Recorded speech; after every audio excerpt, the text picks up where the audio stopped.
Recording.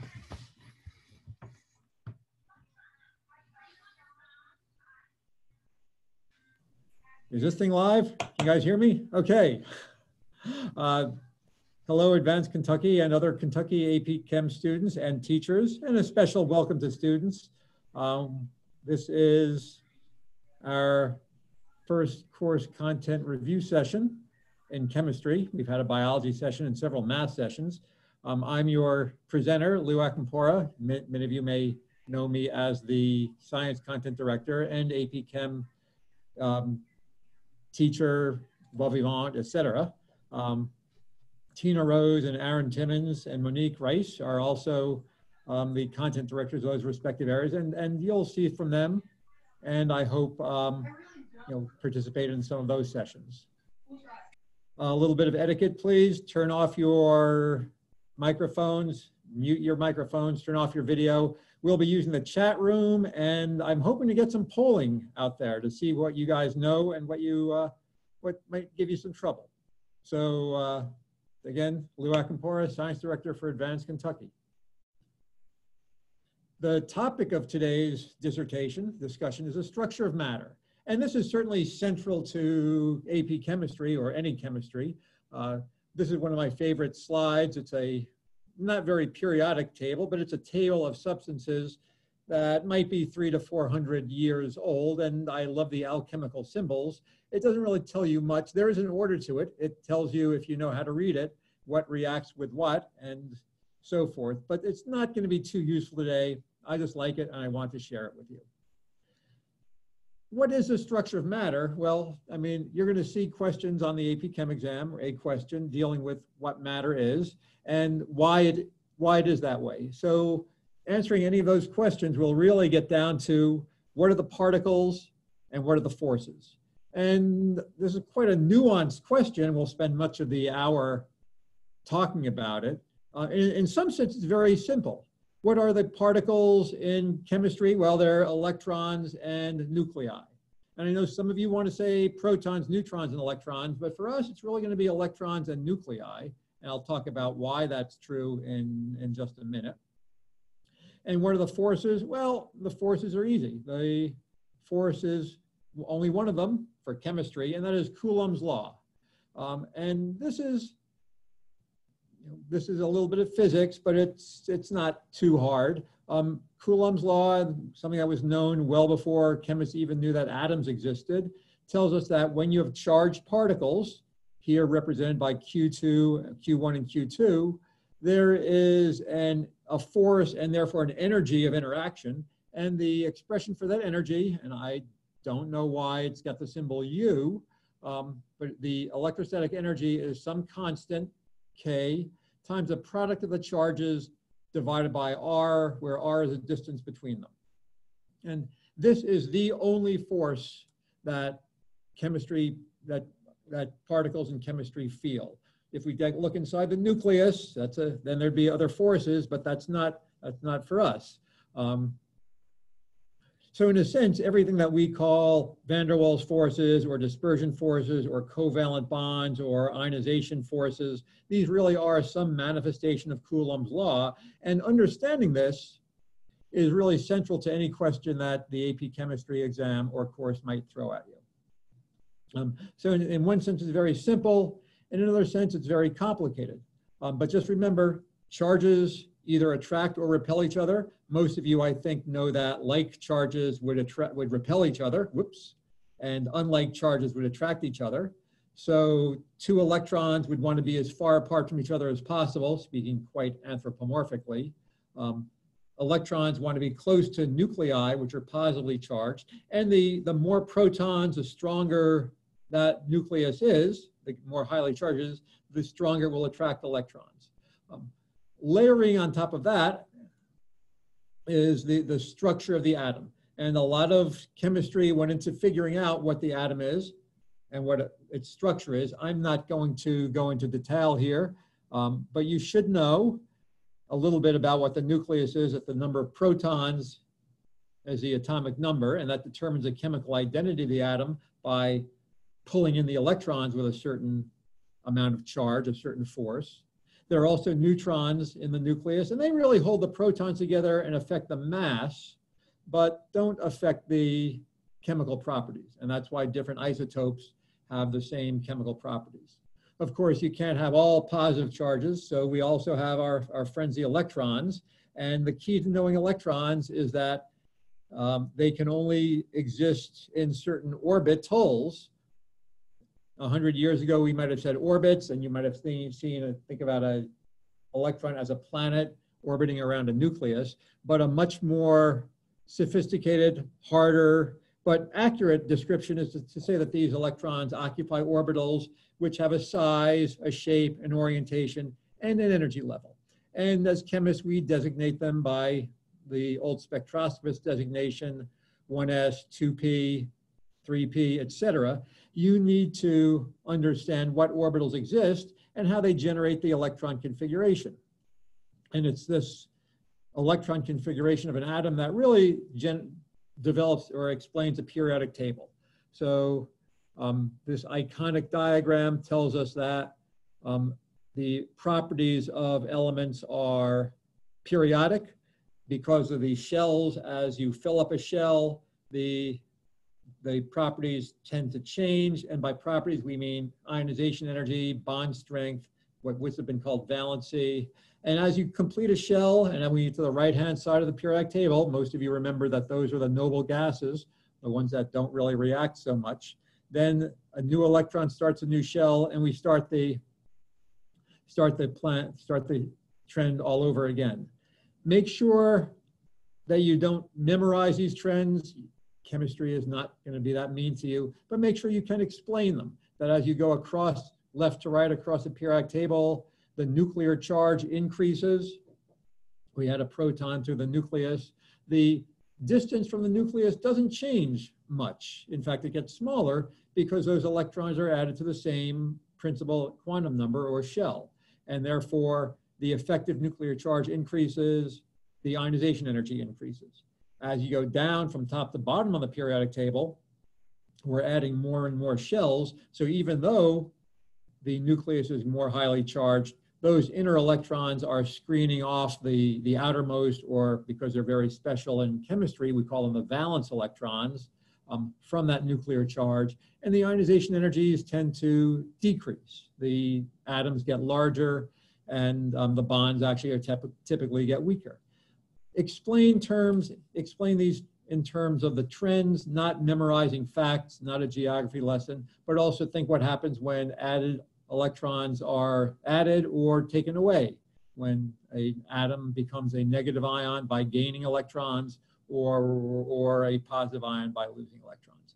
And these are the principles to use. And because of within an atom, the distance between particles is the smallest compared to between different atoms in a molecule or between different molecules, these atomic forces, intra-atomic forces, tend to be stronger and the energies tend to be greater.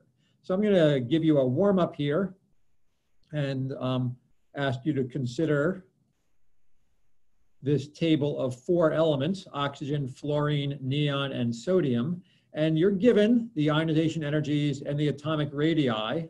And I have to say, which of these following statements would best explain why the first ionization energy of neon is greater than that for fluorine? And as you can see, it's certainly on the data shows that. And we'll just open the polling.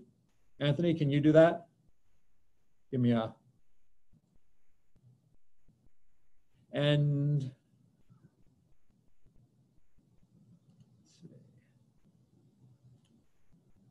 Lou, let me switch you to host. Okay, then I can't do the PowerPoint, but okay. Because I don't have the polling option.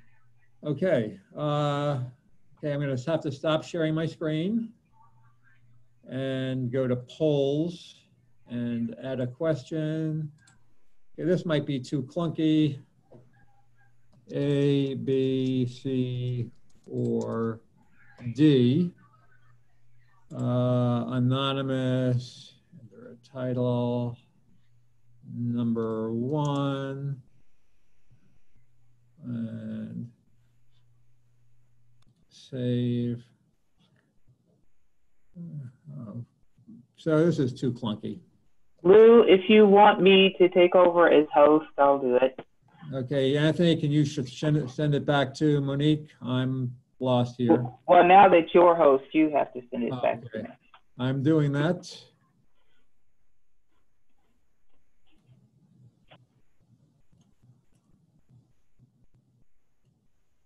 Okay, sorry out there. We're working out these technical difficulties. I'm going to go back to my screen and hopefully Monique will be able to put up the poll.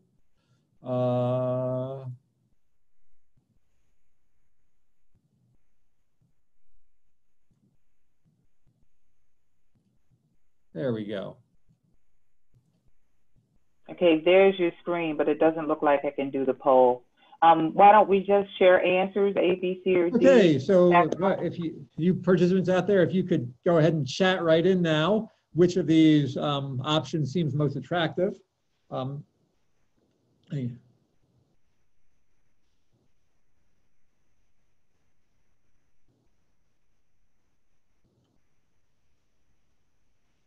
I'm not seeing, oh, I could see the chat room maybe.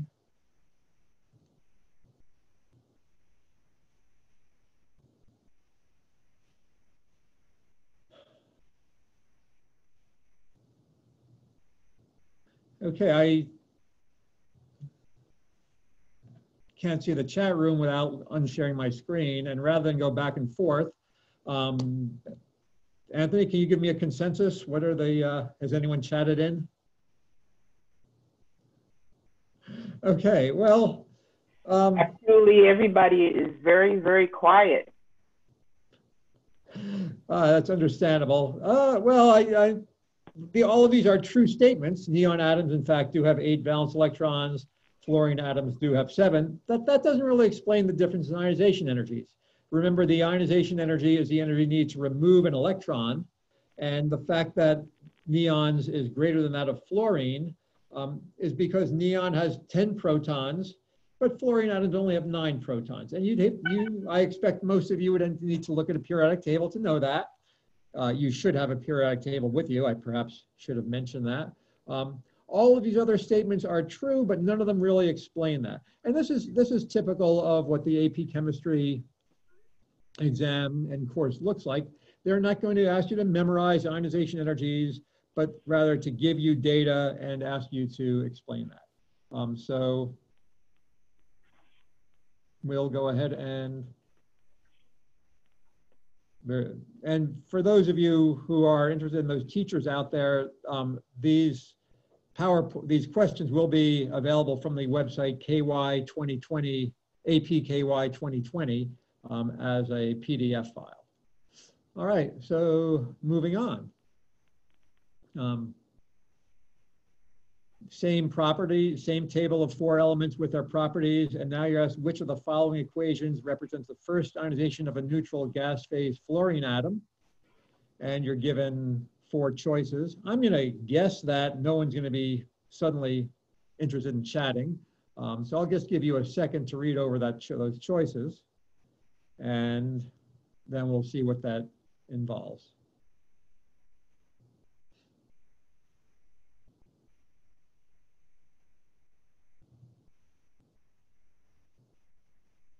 Is everyone out there thinking? Okay, so all of these equations correspond to different energy, different processes. The letter A tells us that I've got F2, a fluorine molecule, and we are splitting that apart into 2 isolated fluorine atoms. That's definitely does not have anything to do with ionization.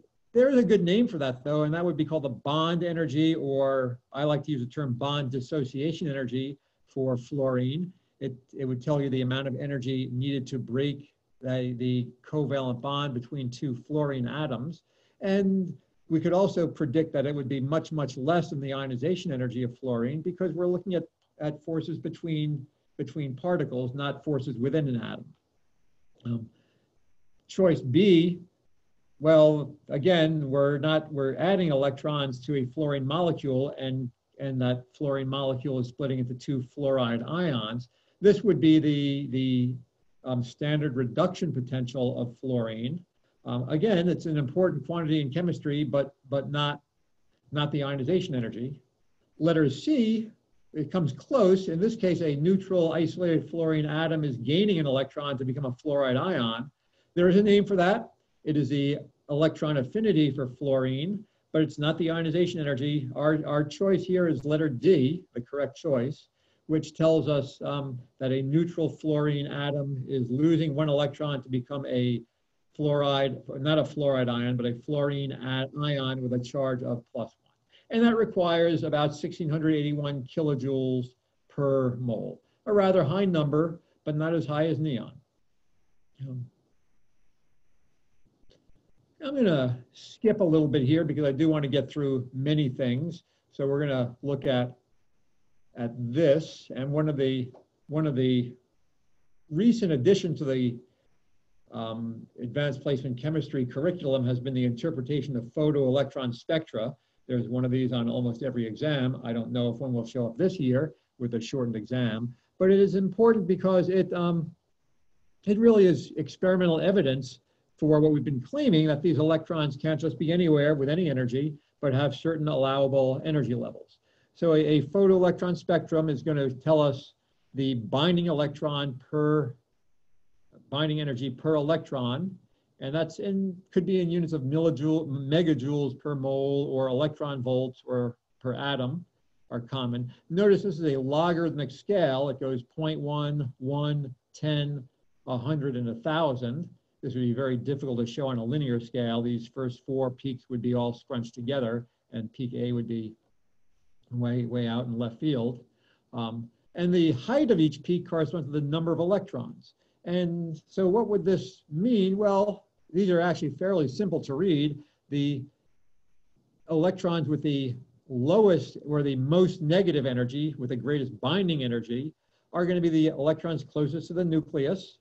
And those would be the electrons designated 1s. So this first peak here, peak labeled A, would correspond to the 1s electrons. After that, we've got the 2s electrons, and then the 2p electrons going in order of increasing energy. Notice, because there are 6 electrons in a filled 2p subshell, but only 2 electrons in a filled 2s or 1s subshell, that the peak for this peak, the height of this peak is 3 times greater. And then we've got 3s and then 3p. The fact that there are only 2 electrons in that 3p subshell, as evidenced by the height, tells us it's not filled. To look at this question, and maybe you've all had a chance to read this question, the answer is very certainly C, that photoelectron spectra are good evidence that atomic orbitals with definite energy levels exist.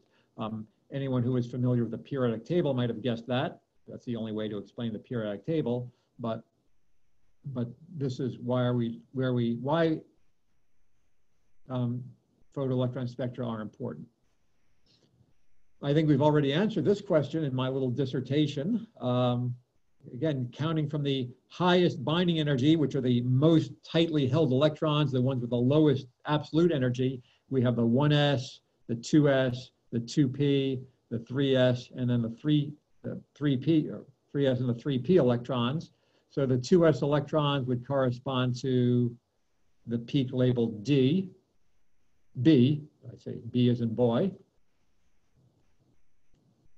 And then, again, in order to tell which element generates the spectrum, we just need to count the electrons, and we've got 2 plus 2 plus 6, that's 10, plus 2 plus 2 is 14. So this would be the photoelectron spectrum of a silicon atom.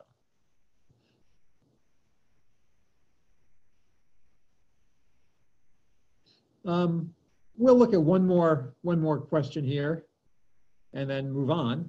So here's a question where you're given unknown elements from the 3rd period, the period that starts with sodium and ends with argon, and you're given successive ionization energies, and asked to decide which of those elements is most metallic in character.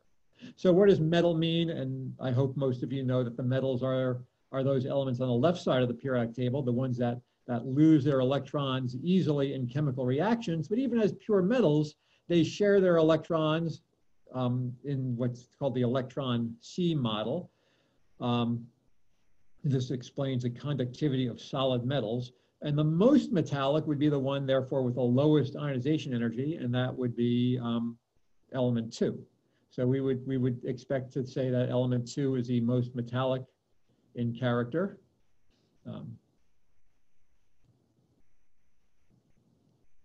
The smallest radius, well, the smallest radius, this is a little bit tricky because how does this relate to Coulomb's law? And remember, small radii mean that the electrons are going to be pulled in the tightest, which means that they will have the highest ionization energy. So of these elements, we would look for the element with the greatest value of the first ionization energy, and that would be element 1. And again, the answer key here tells us that the trend is ionization energy increase and atomic radius decrease, and that's a fact, but it's not an explanation. And the explanation says that because we're increasing the nuclear charge as we proceed across the periodic table, this really should say without changing the valence shell, but since the question stated that all of these elements were in the third period, I don't think it would be necessary to include that. And then finally, you're asked to say how many valence electrons would be present in neutral atoms of element 3. And it might be hard. I thought to myself the first time I saw that is, how should I know that? All I have are ionization energies. But we need to remember what successive ionization energies mean, that you're going to pull electrons from successively from a neutral atom. Element 3 tells us, well, the first ionization energy takes 738 kilojoules per mole, and you don't need to know what that value means exactly, but it's in the ballpark of these others. The second ionization energy requires about twice as much energy, and that is consistent because now we're removing a negatively charged electron from a particle that already has a positive charge. Jumping to the third ionization energy takes over 5 times the energy from the second. So there's a big jump between the second and third. And this tells us not only are we removing an electron from a particle that's got a charge of +2, but we're taking it from an inner shell. And this would tell us that there are two valence electrons in element 3.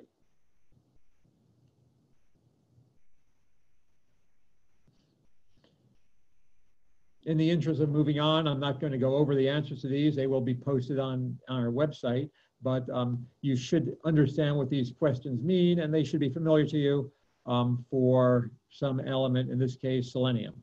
So know what an isotope is, know what they have in common, and that would be the number of protons or the chemical properties. You should all be able to write the complete electron configuration, and I know many times you can get away with a shorthand. If the question asks for complete electron configuration, make sure you include all the electrons, and then explaining the ionization energies compared to the neighbors.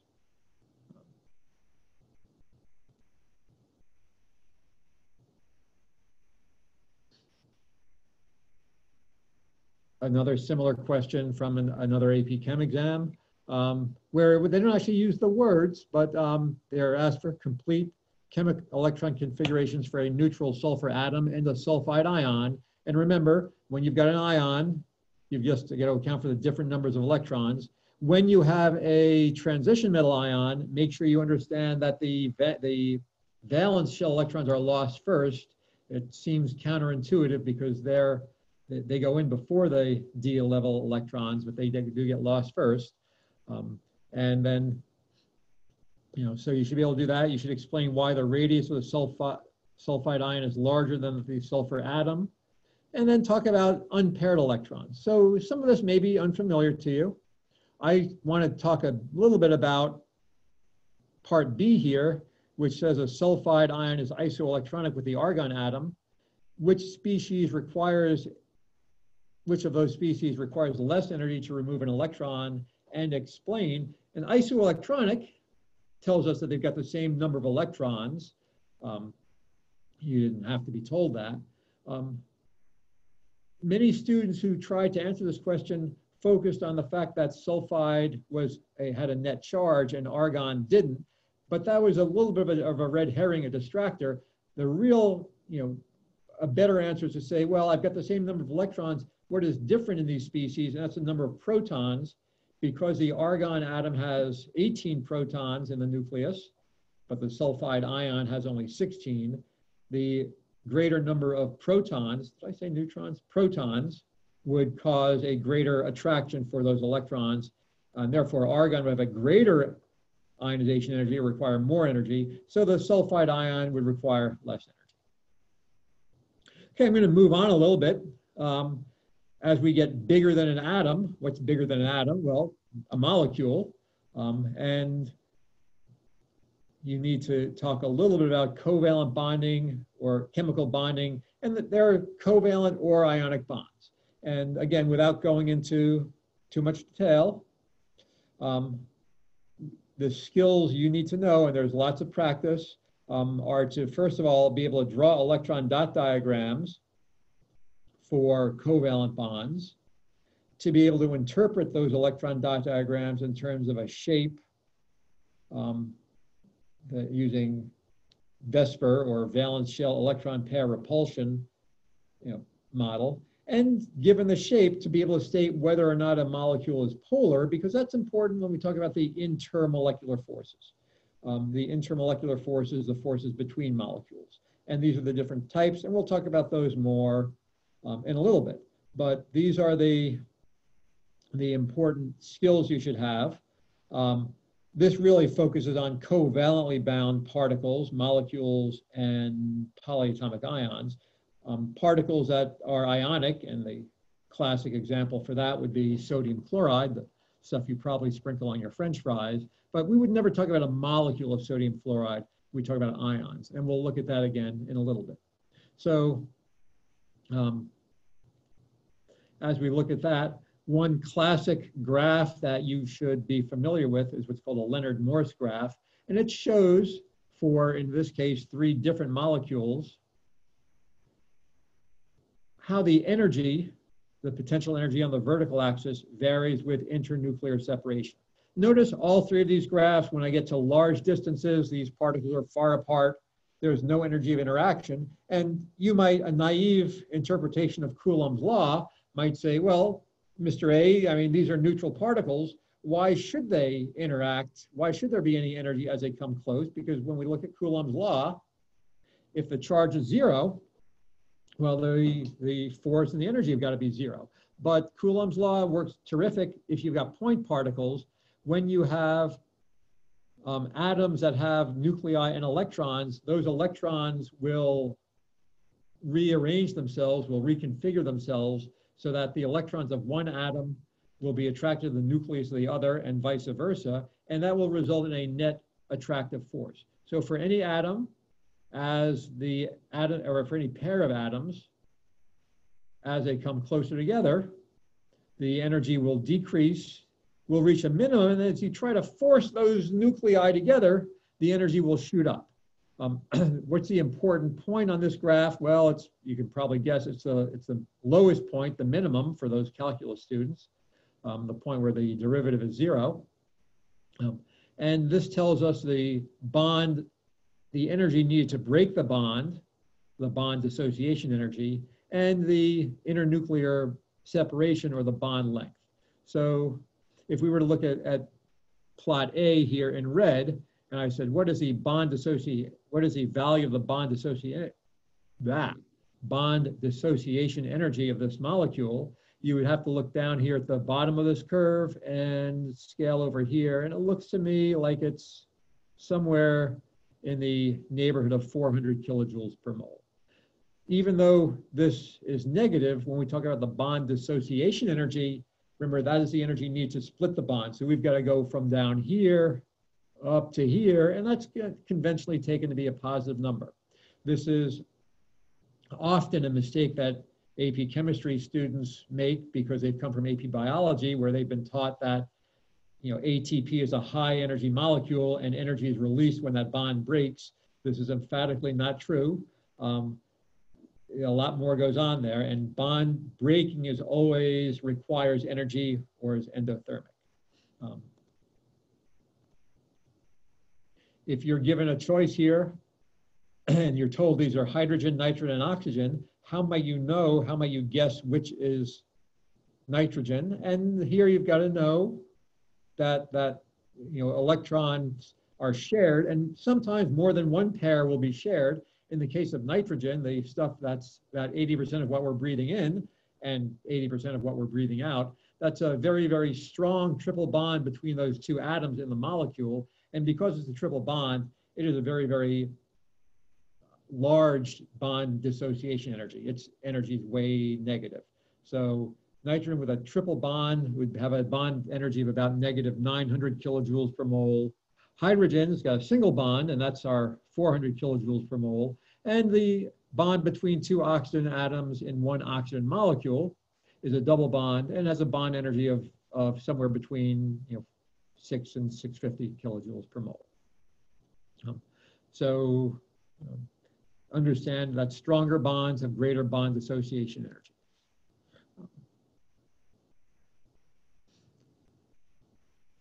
Let's gonna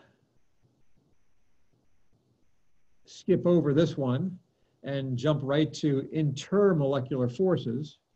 And maybe we'll come back and look at a problem that asks you to draw electron dot diagram. But intermolecular forces, as the name implies, are the forces between molecules. And we use molecules here in a very, very hand-wavy sense. Sometimes if we're talking about liquid argon, those molecules are just atoms, or even iron metal. The particles, they should really be called interparticle forces, but years of tradition and textbooks call them intermolecular forces. But these are the forces between molecules. Here I've got a representation on the screen, and I'm not sure if you can see this, but this is supposed to be methanol in a solid form, and you would guess that methanol, you would guess it's a solid because the particles are all lined up in a particular order, just so. And when we heat up that methanol, and for the boiling point or the melting point of methanol is pretty low, it's about negative 80 degrees Celsius, that methanol melts, and those same particles spread out a little bit. Methanol expands, unlike on melting, but those particles maintain their identity as molecules, and we would write that as CH3OH, the chemical formula for methanol as a solid going to a liquid, and I might even put in some energy here, but the molecules maintain their integrity. And really what we're overcoming here is the fairly weak forces between the molecules. To break a methanol molecule apart would involve breaking covalent bonds and would require significantly more energy, roughly 400 kilojoules per mole, as we saw for a single bond. Many questions here are going to rely on building models. And again, this is another case where I seem to say the same things. And this slide, I don't know if you can see really well, it's on, again, on our note page, but rather than trying to memorize properties of different substances, which would be almost impossible unless you have an eidetic memory, you really need to build models and understand what are the forces, what are the particles. When we have a ionic substance, and let me try to do this. There's a model of an ionic substance, possibly sodium chloride, where the balls represent positive and negatively charged ions. This is held together by very, very strong Coulombic forces. The stronger, the more highly charged the ions, the stronger those forces are, and that's Coulomb's law. The smaller the ions are, the closer their nuclei will be, and the stronger the forces. And that too is Coulomb's law. So if you're talking about ionic compounds, their properties, they're going to have very strong Coulombic forces between them. They'll typically have very high melting points. They will be very brittle. If you were to try to slide these particles past each other, you would be forcing positive charges next to other positive charges and negative charges close to other negative charges, and they would split apart. These are very non-conductive. If you were to try to pass an electric current through a crystal of sodium chloride, it would not pass. But if you were to dissolve sodium chloride into water, and we call that salt water, you would find that it dissolves readily, and that has to do with the polarity of water, but also that the resulting solution would be an electrolyte. So these are our charged, our ionic compounds. The other end of that continuum might be molecular compounds. And here we have a representation. We had methanol in the cover slide. This might be benzene, particles that are stacked together and are held together by weak intermolecular forces. Because these molecules are typically uncharged, or they're always uncharged if they're molecules, we call them ions if they're not, it's hard to see, again, where do these attractive forces come from. In this sense, they are there. If the molecule is nonpolar, and that's why we actually make a big deal out of being able to decide whether a molecule is polar or not. If the molecule is nonpolar, the charge is distributed evenly. There are weak dispersion forces that exist between molecules. Calling them dispersion forces doesn't tell you where they come from, but it does give them a name. What they come from is, again, because these electrons are not, there's a certain randomness to the arrangement of electrons around a nuclei or a set of nuclei. Even though we call a particle nonpolar, it will have, that's a very average for a nonpolar on average. And there are always temporary, instantaneous fluctuating dipoles that just vary all over 3D space. They average out to zero, but they're at any instant in time, even a nonpolar molecule will be slightly polar. And if it's next to another nonpolar molecule, that dipole, that weak charge in equivalency, I guess, unbalance, will induce a dipole in a neighboring molecule. And the cumulative effect of all of this is to have weak, well, they're not always that weak, but to have attractive forces that are called dispersion forces. In fact, because these come about not just from the valence electrons, but from every electron in the particle, dispersion forces may in fact be the strongest forces between particles, even if you happen to have a polar particle. But dispersion forces explains many observations that, for example, heavier particles with more electrons tend to have higher melting points than nonpolar particles with fewer electrons.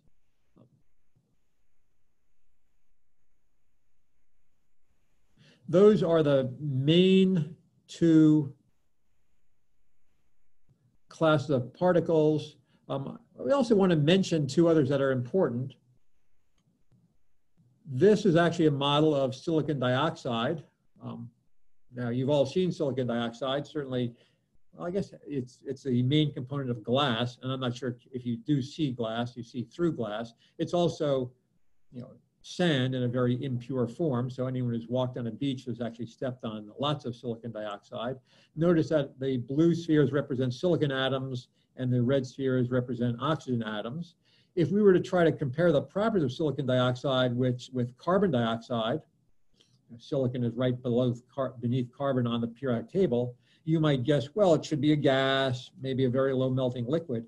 And the properties that we actually see for silicon dioxide are completely different than this. It's very high melting, very, very brittle, doesn't conduct. And how do we explain this? Again, don't memorize this. You'll be given the properties, but once you're told that the boiling point of silicon dioxide is in the thousands of degrees Celsius, you know that there can't be just dispersion forces holding these particles together. And in fact, if you look closely, these bars represent covalent bonds that extend throughout the entire grain of sand.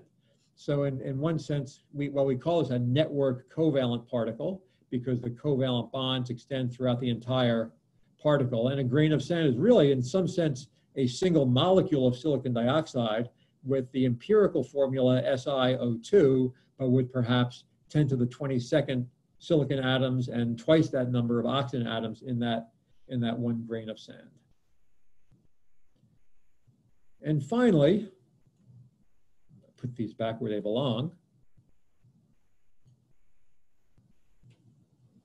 Boy, that's about as boring a picture as you can imagine. It's kind of cannonballs, but this really is a good model of a metal, and 80% of the elements on the periodic table are metallic. And what you're seeing here are just the atoms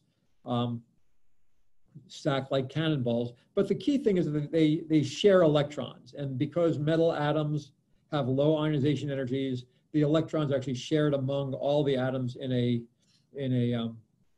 bar of metal. Actually, there are microdomains, but we don't need to get into that. Because these electrons are mobile, metals are pretty good conductors of electricity, even as solids. They could be high melting, but be careful. Some metals have quite low melting points. Mercury, that you can't play with anymore because it's been found to be dangerous, is a liquid at room temperature. But even metals, things like gallium and the more reactive alkali metals, sodium and potassium, have very, very low melting points. So I would say they have variable melting points. They are very malleable. Unlike ionic compounds, you can push these atoms across each other, and you're not going to be forcing opposite opposite charges together. They're very good electrical and thermal conductors, and they can dissolve in other metals or form mixtures with other metals that we call alloys. So those are the important properties, and I would suggest that this is a good slide or a good page of notes to look at and refer to. But again, don't memorize properties, interpret properties in terms of their the model that you're building, and in terms of, again, the two questions are: what are the particles, what are the relevant particles here, and what are the forces between those particles? So let's look at how this might be assessed. This is in there for my biology teaching friends, and most of you might remember this if you took AP biology or even introductory biology. DNA is a double-stranded molecule that stores a genetic code of organisms. It's a double helix. I'm just too young to have been born before this was figured out, but it was not so long ago that there was a huge race to elucidate the structure of DNA. A good book is called The Double Helix by James Watson. If any of you are looking for summer reading, put in a plug there. I just had its 50th anniversary. Well, several years ago, I had its 50th. Anyway, back to chemistry. What are the strongest attractive forces between the strands of DNA? And you're given these choices. Covalent bonds would be incorrect because we're looking for intermolecular forces. Covalent bonds are important between the atoms within a single strand of DNA, but certainly not here. Ion dipole force is also incorrect. Hydrogen bonds, and I hope you all remember this from biology, hydrogen bonds is important. Not only are hydrogen bonds strong enough to keep the DNA double helix together, but they're also weak enough to allow the DNA double helix to separate. And to, again, throw in a plug for my biologists, that's important because it's how cells replicate and duplicate all that genetic information. The other important thing about hydrogen bonds is that they're very directional. Hydrogen bonds will only form between a nitrogen, oxygen, or a fluorine atom and a hydrogen atom that is bonded to another nitrogen, oxygen, or fluorine atom. You don't see too much fluorine in biological molecules, but all the protein structures and DNA are count on the fact that these hydrogen bonds are very, very directional. Dispersion forces, while they can become very strong, they're not directional. It doesn't really matter how things look or the directions. This probably should have been in the earlier section, but we've got boron and nitrogen trifluorides, and the name trifluoride might give you a big hint that their formulas are BF3 and NF3. And you have to the molecular shapes of these molecules. And again, here, no one would expect anyone to memorize these shapes, but even in the minute that you might have for a multiple choice question, you should be able to figure these out. We're looking for molecular geometries. So the first thing you would need to do is write an electron dot diagram. Each of these dot diagrams would have a central atom, either boron or fluorine, surrounded by either boron or nitrogen, surrounded by 3 fluorine atoms. Next, you've got to count the total number of valence electrons. In BF3, the boron atom contributes 3 electrons. Each fluorine atom contributes 7, so that's 3 plus 3 times 7 would be 24. In NF3, the only difference is that the nitrogen atom would contribute an extra 2 electrons. It would have 5 valence electrons. And that would give us 26 total valence electrons to play with. When you set those up, the BF3 will have a central boron atom, 3 fluorine atoms, and no extra electrons on that central boron. And that will give us a trigonal planar structure, that the 4 atoms of BF3 would lie in the same plane with bond angles of 120 degrees. NF3, on the other hand, would have that extra unshared pair of electrons. And again, encourage you all to draw these electron dot diagrams out on your own. But because the nitrogen atom is now surrounded by 4 electron pairs rather than 3, the electrons will be arranged tetrahedrally, and the molecular geometry would be trigonal pyramidal. So the correct answer here would be B.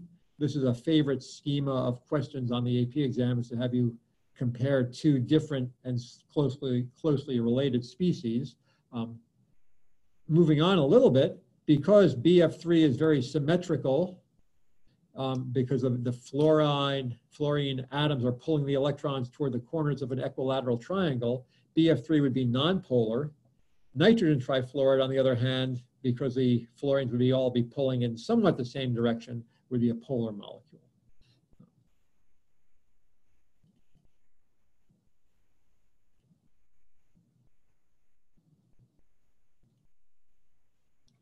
So I'm going to close here. We've been going for almost 50 minutes, and that's plenty. And I just want to look at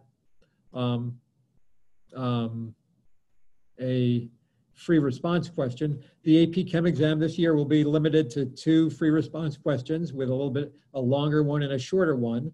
I assume that they will be very general, and will give you an opportunity in an open book way to show not what you have memorized, because certainly with an open book exam, there's no point to testing factual recall, but whether you can apply these principles to molecules, to substances that you may not have seen, and I probably will not have seen. So, as you prepare for the exam, please spend some time. Don't be thrown off if it turns out you've never seen this before. Think about the principles that you've learned and how to apply them. Okay, so we're given acetaldehyde, and again, you don't need to know the names of these. You're told it's a pure liquid. You're asked for the approximate HCH bond angle in acetaldehyde. So this is molecular geometry. Many students, and I graded this question several years ago when it showed up on the AP exam, and you could guess the most common answer was 90 degrees, because clearly that is a right angle. Sometimes you got 180 degrees. I think students might have been looking for that. Remember that these structural diagrams are 2-dimensional representations of molecules that are inherently 3-dimensional. And just like when you take a globe and you squish it into a map, you're going to get distortions. And Greenland is bigger than Iceland or smaller than Iceland, or I keep forgetting, but I know there's some distortion there. This structural diagram does not meant to represent the shape of the molecule. What you have to do is look and say that, well, this carbon atom here, the only carbon that has more than 1 carbon-hydrogen bond, has got 4 covalent bonds, and those 4 bonds will be arranged in the shape of a tetrahedral. And the bond angle in a tetrahedron is approximately 104.5 degrees, or 109.47 degrees. You do not need to memorize that. Anything between 90 and 120 would be taken as a correct answer, but it's emphatically not 90 degrees here. In a similar way, the bond angle here is roughly 120 degrees because this carbon atom, the one that is double bonded to the oxygen, is only surrounded by 3 electron pairs, and therefore would be surrounded by 3 domains, which would arrange themselves along for the corners of an equilateral triangle. This one's going to be hard for me. The structural formula for ethanol, C2H6O, would have 2 carbon atoms with an OH here and another H on the carbon. So I might write as CH3, CH2OH. I think I've actually got that down here. So it wasn't so hard after all. And you know, this you should be able to come up with a structural formula for that, knowing that carbon atoms will form 4 bonds, oxygen atoms will form 2 bonds, and hydrogen atoms will form 1 bond. And this is one of the 2 possibilities for C2H6O. The other would be dimethyl ether, and I'll let you think about how you might rearrange this and still satisfy those bonding rules to form dimethyl ether. And then you might ask about bond strength or bond length. And again, because very simply, the acetaldehyde carbon-oxygen bond is a single bond, and the ethanol carbon-oxygen bond is this is a single bond, the other was a double bond. This one will be weaker and longer. And again, you're told acetaldehyde is soluble in water, and then asked to sketch an interaction between an acetaldehyde molecule and a water molecule that explains the high solubility of acetaldehyde in water, and identify the strongest intermolecular force because acetaldehyde has oxygen atoms with a partial negative charge. They will be attracted to the partial positive charge of a hydrogen atom on a water molecule, and I've drawn that in with a dashed line here, and that we would call that a hydrogen bond. So again, I hope those of you who are still here, this has been an introduction to a lot of chemistry. This is the big ideas 1, 2, and 2, but it's really essentially the structure of matter. Ask yourself, what are the forces, what are the particles that are relevant to this, and then you answer those questions. I'm going to stop screen sharing now and invite you all to go download this PDF from these questions from our website, KY 2020 or APKY 2020. Perhaps Anthony, you can put that up there on the chat room. And also feel free to email me. My email is lacampora@kscc.com. We are eager. We know what challenges that this year is bringing. We also know what opportunities there are, and hope that we can support you. And then part of weekly brain on have to stay in the hospital we want to try to support you as you study. And chemistry is hard. I don't think anyone's doing it because it's easy. If you are, boy, I'd love to meet you. But it's also gratifying. So thank you very much, and I will sign off now.